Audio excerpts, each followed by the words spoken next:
Welcome to the Deep Dive. Today, we received a children's book, actually. The Fairy's Flower Crown. That's right. Seems simple enough, but our mission today is to dig in and see what insights might be hiding in this charming little story. Exactly. It looks like just a kid's tale on the surface, but, I think there's some interesting stuff here about, well, creativity maybe, Right. and how we deal with things not quite going to plan. Okay, yeah, I see that. Mhm. So let's get into it.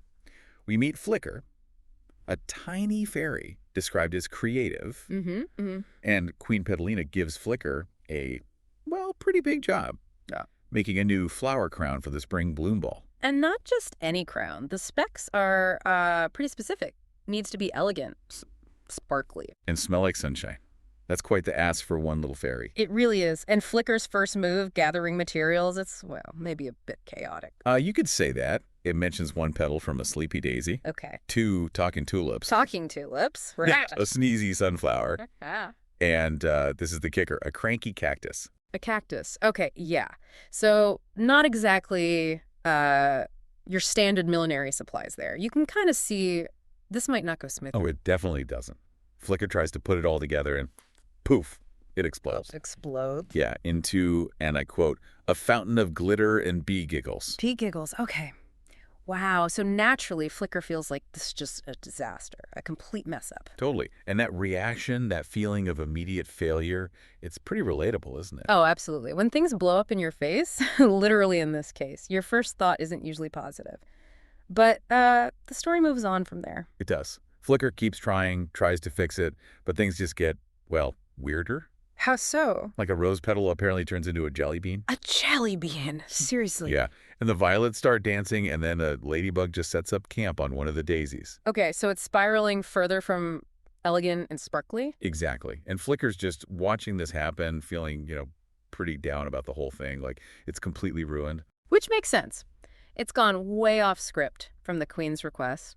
But then something shifts, right? The bees show up. Yeah, the bees. Yeah. And their reaction is completely different. They don't see a mess? No. They think it's great. They apparently find it beautiful and fun. They actually call it the most fun flower crown ever. Wow. So what Flicker saw as failure, others see as joy, fun. Precisely.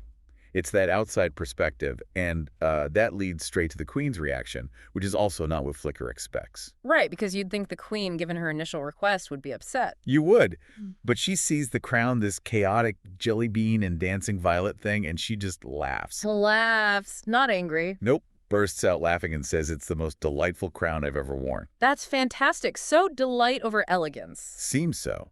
And apparently, even the cranky cactus cheered up a bit by the end. Huh. Okay, so maybe it just needed the right context. Maybe. So let's unpack this a bit. What are the takeaways here beyond just a cute fairy story? Well, that first point seems pretty clear, doesn't it?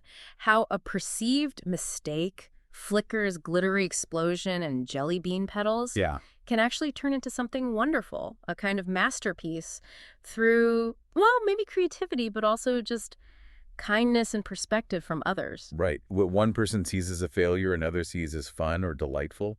It really highlights how subjective success can be. Definitely. And it also touches on individual style, maybe. Flicker didn't make a standard elegant crown, No, she really didn't. but her unique creation, however accidental, was the thing that brought joy. It wasn't trying to be something else. That's a great point. The value of just being yourself, even if yourself is a bit messy and Yeah. involves sneezy sunflowers. Yeah, exactly. It brought joy to others, the bees, the queen. It suggests maybe we shouldn't worry so much about fitting a perfect mold. And maybe a more practical takeaway. Uh-huh. Ask before you pluck a cranky cactus. Yes, probably good advice in general. Respect boundaries, even floral ones. So mistakes can be masterpieces. Be yourself, bring joy, and check with the cactus first. Pretty much sums it up. It makes you wonder, though. Yeah. How often do we judge our own, initial attempts or perceived failures too harshly, based purely on not meeting that first expectation?